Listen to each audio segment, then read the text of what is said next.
When you think about the gospel stories of Jesus teaching his disciples, the sort of stories that we've been looking at over the last 3 weeks, do you ever think to yourself, I wish I'd been there.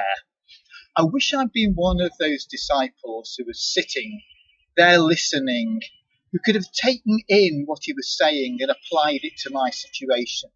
Do you think to yourself, well, if that had been the case, I would have been so much more effective in living my Christian life now, simply because I'd have had that access to Jesus? Well, when we think that way, it's maybe helpful to remember that there would have been a problem. And the problem was that Jesus, in a sense, struggled anyway when he was on earth with the crowds, the number of people who came to want to sit and to listen to him. If every Christian believer who's lived ever since had also been there, we simply would not have got near. It would have been impossible. And the reason for that is simply this, that Jesus, when he was on earth, was like the rest of us. He could only be in one place at one time, and therefore couldn't possibly have coped with every disciple there would ever have been. Today is Pentecost Sunday, and Pentecost is God's solution to that problem. What we read in our passage this morning from Acts chapter 2 is how the Holy Spirit came into the church. The situation described is that the disciples were gathered together waiting in Jerusalem. Jesus, before he'd left, had given them the Great Commission to take what they knew of him, to take the good news of himself and all that he'd done out into the world, to start that in Jerusalem, and then to Judea, and then to Samaria, and then out to all the world. That was the commission. But he said, wait, before you start, wait in Jerusalem for the Holy Spirit. In our passage this morning, we've got the description of the Spirit coming. And it's a wonderful picture. It's described as looking like tongues of fire, dividing and settling on each one of them. It was God's solution to the problem of not every individual disciple could sit and listen to Jesus, but every individual disciple could have the Spirit of God with them. Jesus was no longer physically present, but from that moment on, that's what the Christian disciple had. And it's something that followers of Jesus still have today. You know, that makes the church very different from any other organisation, because the Spirit of God both equips the church, those who are following Jesus, and guides the church, Jesus' disciples. He did then, and he does today. In terms of equipping the church, well, we see that in our passage. There were these disciples waiting in Jerusalem to start that great commission to make the gospel known throughout the world. They were going to start in Jerusalem, and they couldn't have started at a better time because it was the Feast of Weeks, a great Jewish festival, and it had brought people in from all over the then known world. Great opportunity for them to start to share what they knew and discovered about Jesus. There was just one problem. There was an enormous barrier. Because people had come from all over the world, language was the barrier. What we see in our passage is that the Holy Spirit equipped the church to overcome that barrier. It's something that the Holy Spirit still does today. Equips the church for mission. Not necessarily in giving a special gift of language. I mean, there's none of us have woken up in the morning suddenly able to speak fluent French or fluent German or whatever that language was we wished we'd worked a little bit harder at when we were at school. But no, the experience of the Christian believer ever since right through the centuries has been that as they followed the prompting of God's Spirit, as they followed his leading in their life, they developed in ways they might not have expected. And then suddenly, those abilities, those gifts that God has given them are just right to make the gospel known in new places to people who would have found it difficult to hear that message before. The Spirit of God equips. And the Spirit of God also guides the church. That's something that we see throughout the book of Acts. We see it in our passage this morning clearly in the guiding of the Spirit as the disciples start to make the gospel known. Peter stands up and he shares the gospel in a wonderful and clear way. Then if we look forward in the book to Acts chapter 10, there we find Peter the apostle and a man called Cornelius. Cornelius was a Roman centurion. He was a Gentile. He wasn't Jewish. Peter, like many of the early disciples, had a struggle. They were concerned that, well, Jesus was a Jew, they were Jews. Was the gospel of Jesus just for the Jewish people? What we see in this wonderful passage in Acts chapter 10 is that Cornelius was really seeking God. And as he did that, the Spirit of God said to him, send and ask for Peter. At the same time, Peter's struggling with his concerns, but the Spirit of God prompts Peter, shows Peter that actually the gospel is for all.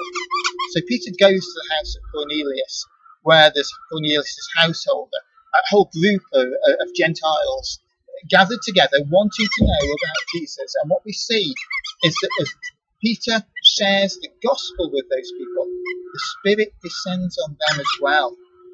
Clear evidence that the gospel is for all. And then moving forward in the book of Acts, what we see is the Apostle Paul spreading out in his missionary journeys, led very clearly by the Holy Spirit to take the gospel message into Europe. And as he does that, the first churches are planted in Europe. Throughout the spread of the gospel, the fulfillment of the Great Commission, the Spirit of God has led in every step of the way. That's really important for us to recognise as followers of Jesus today. The Christian faith is not simply head knowledge. It's not just knowing the Bible and applying its teaching to our lives. There's something much more than that. It is a living faith, a life lived out in relation to God. And that is possible and is real through the Holy Spirit who comes on each one of us. The Holy Spirit in our lives is the evidence that we've come to a real and living faith. The Holy Spirit in our lives, as we look to him, as we trust him, guides us and helps us to grow as followers of Jesus and makes us effective in fulfilling his great mission to make the gospel known to all.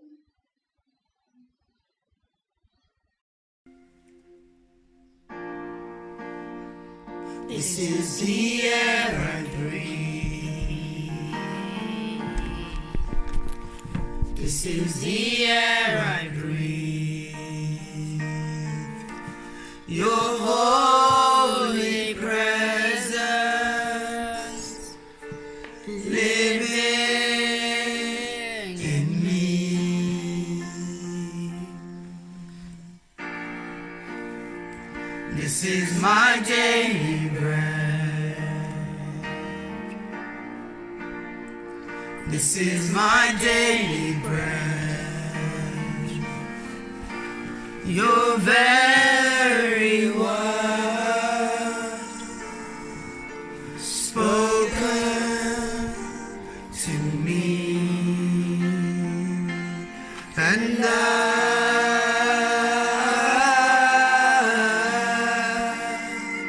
I'm I'm desperate for you.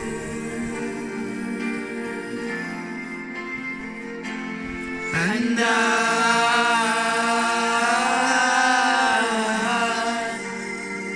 I'm lost without you.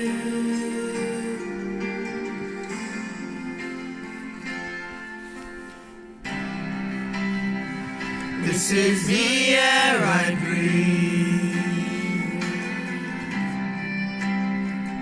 This is the air I breathe. Your holy presence living in me.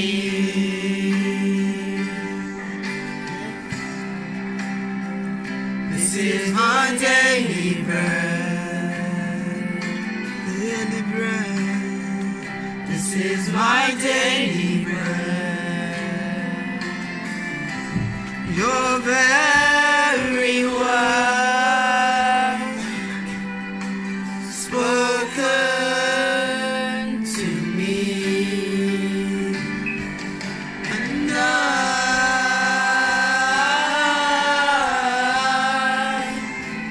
I'm desperate for you.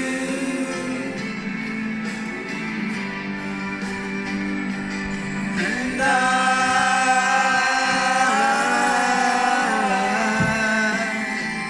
I'm lost without you.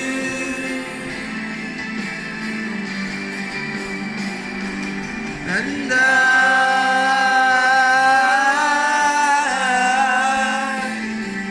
I'm desperate for you.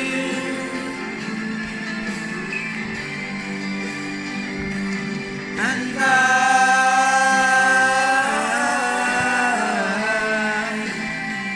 I'm lost without you.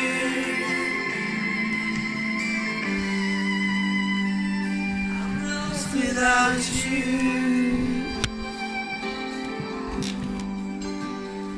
I'm lost without you. I'm lost before you.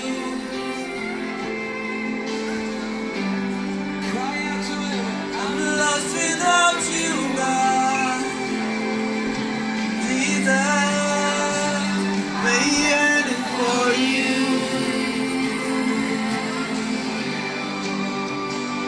I'm lost without you. I'm lost without you. We're yearning for you. Jesus, can't live without you. I need more of you.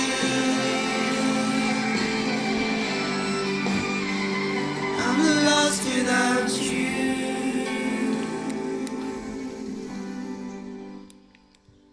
And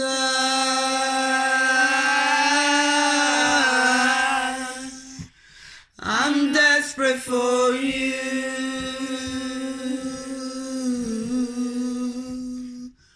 And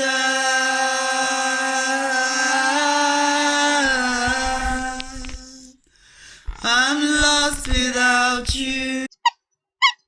In our Zoom groups throughout this week, we'll be looking at this passage again from Acts chapter 2, looking at the effect of the Holy Spirit on our lives and sharing together. I do hope that you're able to join us for one of those, and details of how to join the groups are on our website. It'd be nice to see you.